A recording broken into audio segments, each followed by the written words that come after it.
TT. I am the Associate Director of NNU. All right, so should we just get started?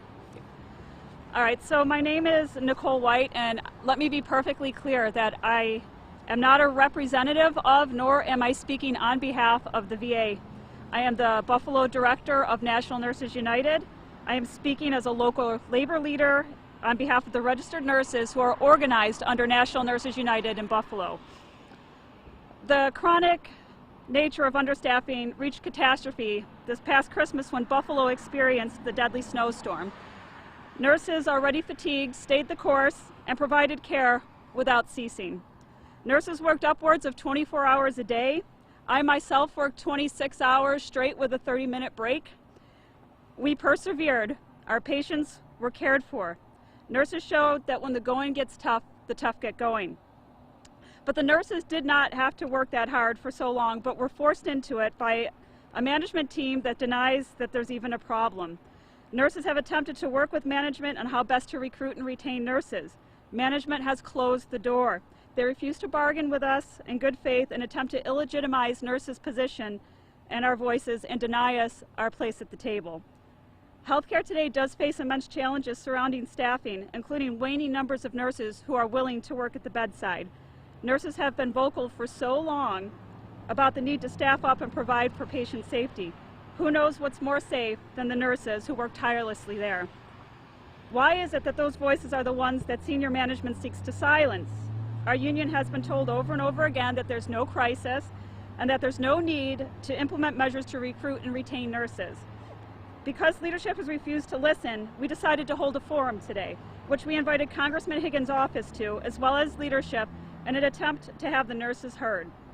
We will be bringing up our concerns of staffing, ratios, lack of transparency, moral distress, unequal valuation of nurses, and general disregard of nurses. We know that nurses speak on behalf of patients. It's time for them to listen.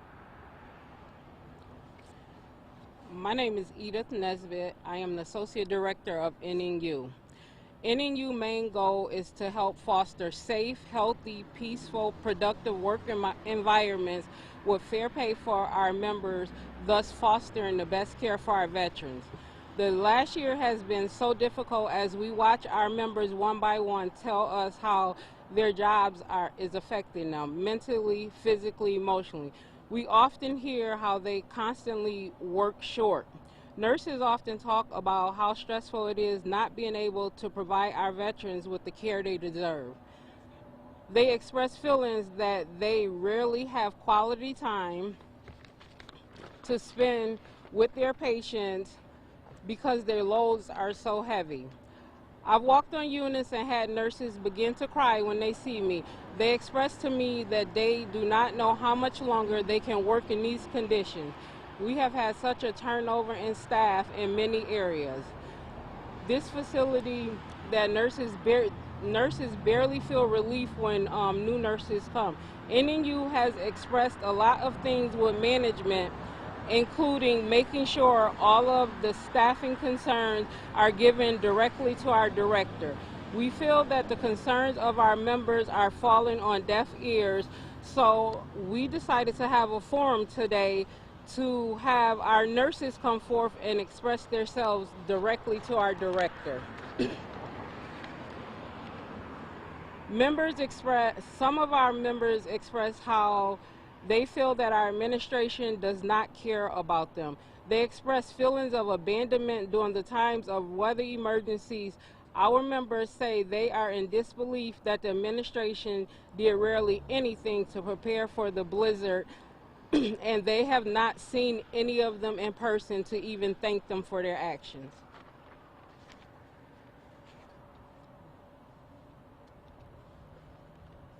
Okay, is this open for questions here? Yeah. Yes. Tell us specifically how this came to a critical mass during the blizzard here, because you talked about the incredibly long hours, but talk about the staffing, the resources that you all had, the lack of support you said that you had, and how that impacted caring for folks, specifically the weekend of the blizzard. So first and foremost, the care that the veterans received was a testament to the nurses and their sacrifices that they did. So the Buffalo VA failed to make appropriate and adequate disaster preparations, right? No additional nurses were brought in. No arrangements were made to offer nurses lodging next to the hospital like other hospitals in the area were. There were no arrangements to provide transportation into the nurses like other hospitals did. And when the storm hit, the hospital had just the number of nurses that were regularly scheduled to provide care and that volunteered to help at that time. That was the staff that stayed. So what was the plan of the VA administration? What was their plan that you guys received? We didn't. There was no true. There was no true plan. There was no true plan. They had cots for some of the nurses, but not even enough cots because a lot of the nurses, they were told that they ran out of cots. They did not prepare. They didn't have food for the nurses. They really did not have any preparation. It was one shift that got stuck, and they were the ones who ended up staying the entire time because nobody made provisions to assist with getting nurses in or out. But given the magnitude of the storm, so many emergency situations were in that dilemma where they couldn't move across the city to go anywhere. So, I mean, even though they were stuck there, they were probably safer to stay there at that point and not, unfortunately, you didn't have relief, but they still had no kind of like. But can we speak for the plan that was made on the? Please step up Yeah, to the could mic, you- please. But there. Up to the microphone. I'm please. sorry. Could you just give your name and My name is Amy Clark, and I am an NNU lead steward representative of NNU. I would like to speak to the fact that you remark about safety, but on Friday, December 23rd, clinics were still open and staff was mandated to report in, and some of those staff were stuck trying to get home to their loved ones because they were dismissed and told to go home. Many of them endangered. Can somebody do us a favor and just walk us through a wing of the hospital on that weekend and paint a picture of what it looked like inside? Just paint a picture for us what it looked like inside. So, you tell them your name. So my name is Michael Buehlman. I'll spell the last name Buehlman. So I was here that weekend. So I was scheduled for day shift, 7:30 a.m. I got here. Most of the day shift could get in. The weather was still, as you guys know, good enough. But it turned bad quickly. So that was kind of the end of anyone getting in there. If you weren't in there by noon on Friday, to your point, you weren't getting in. So we were left to kind of just have that day shift try and staff this hospital for the weekend. You know, I was here 66 hours. Another nurse I worked with was here 72 hours. She left Monday morning. So from Friday morning to Monday morning she was here because there was no staff. Friday night was the absolute worst on my floor. There were 4 of us working. 3 of us on the floor, 1 nurse in a step-down unit. It was awful. I didn't sleep for 23 hours. So that's the reality of what we had to do. We did it because we're nurses. I mean, that's what we do at the end of the day. You have to take care of your patients. So as the weekend rolled on, it began to get better with, I think, people trying to move nurses where they were needed. Certainly by Sunday we had some help on our floor and we could actually get a 2-hour break, a 3-hour break, the nurses who were there straight through. So I think what we're kind of saying is that we knew this was coming. I mean, you guys did a great job of saying the storm is coming, and we didn't have a plan, or certainly not a plan that was adequate. It's easy to say at the end of the day, oh, it was awful. For 36 hours, it was awful. But that's why hospital systems do things like Thursday night, putting the nurses up somewhere else to make sure that they're available, which other hospitals did. They had a plan. We just felt like maybe we could do a better job. And you've got 400 nurses here represented by NNU who would love to talk with management to say, hey, next time, what can we do better? And for whatever reason, they just choose not to engage us. All we want is engagement. All we want is to talk about the same things that everyone here wants, taking care of our veterans. We want the same thing, we just maybe have a different view about it. Right. And So before this storm, we asked about them providing transportation to pick up nurses and drop nurses off, because in the past that was a thing.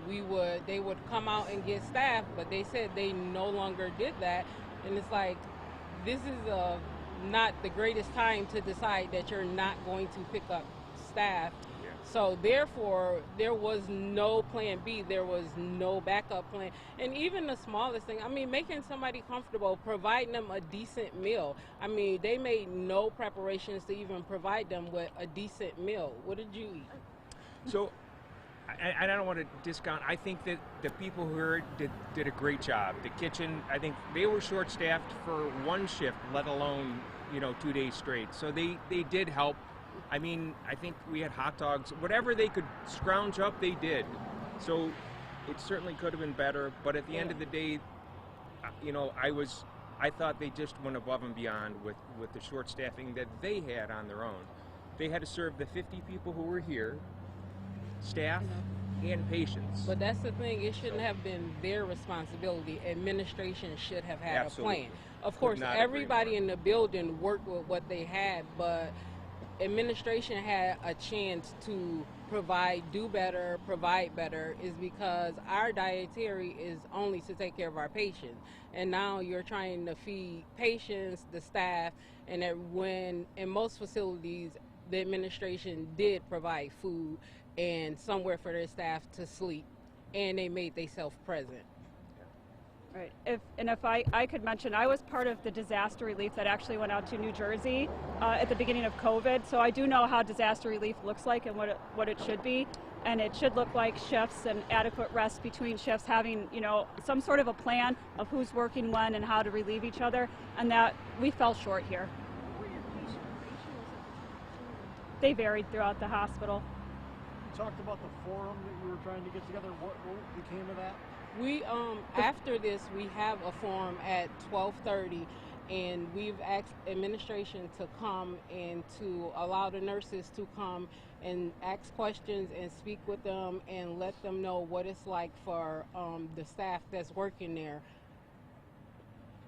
On a federal level, is there anything they're doing to help with the nursing shortage overall? Because so many hospitals are struggling. So there's not really a nursing shortage, and that's actually a nice tale that they tell us, but there's no actual true nursing shortage. There's no change in the number of nurses that are working. What we have is a redistribution of nurses, right? We have a shortage of nurses who are willing to work at the bedside. So that's where we have to enhance basically our offerings and how to get nurses who want to come to the bedside, stay at the bedside, and take care of patients in probably some of their most difficult days, right? A hospitalized patient. So I'm asking you not to buy the narrative that there is a nursing staffing shortage. There is a crisis, but it's not what you think. There are plenty of nurses out there. They're just not willing to come to the bedside. Do you have any specific recommendations that would prevent this from happening again in the future? If something like this happens, what are the specific recommendations? So we do recommend that as administration and nurses come together and that they offer alternative work scheduling, that they offer more flexible scheduling for nurses, make our scheduling more attractive so that nurses do want to come here. That's one of the main things, to get nurses who want to come and stay. And we also feel like, they should do something for nurses like us who've been here. I've been here 19 years. There is nothing for retention here. I stay here because I love taking care of our veterans. But we have so many nurses here. They do things to get nurses in, but what do you do to keep the nurses that's already here? Is it fair to say a lot of these issues were already ongoing before the blizzard and maybe it's disaster? Yes, we had a informational picket in the summer about our work schedules, and we were at the table negotiating with management, and then all of a sudden they decided to stop negotiating with us. So these are ongoing issues that we have constantly tried to talk to management about, but it's just like falling on deaf ears, and that's why we came up with our forum today. So maybe listening to 4 or 5 members of the union do not get our point across. Maybe you can hear directly from the nurses that are not only at the bedside and outpatient all throughout the hospital. Right. You say Congressman Higgins, is he definitely coming, or you heard Well, confirmation? we have confirmation that he has 2 staff members who are supposed to attend today. I mean, Congressman Higgins is in Washington, I believe. There's some things going there. So, but his office will be representative at the forums today.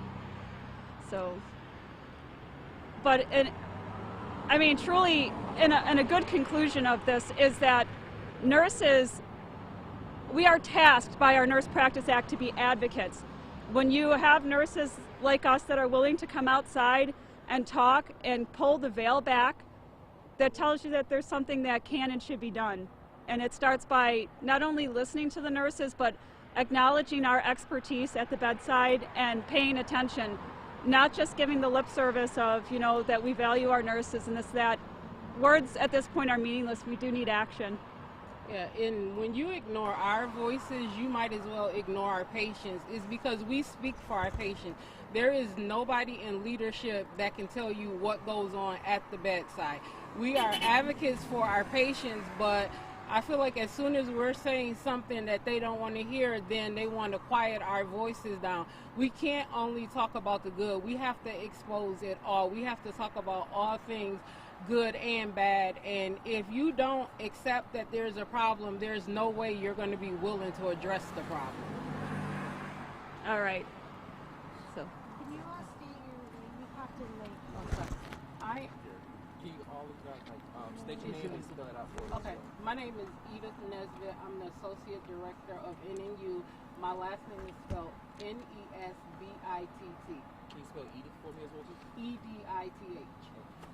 all right. I am Nicole White, Nicole White. I am the director of Buffalo National Nurses United. And again, I just want to mention for any media, we are not speaking on behalf of VA. We are not representatives of them, nor speaking on behalf. We are speaking on behalf of the nurses who are organized under National Nurses United. And the gentleman?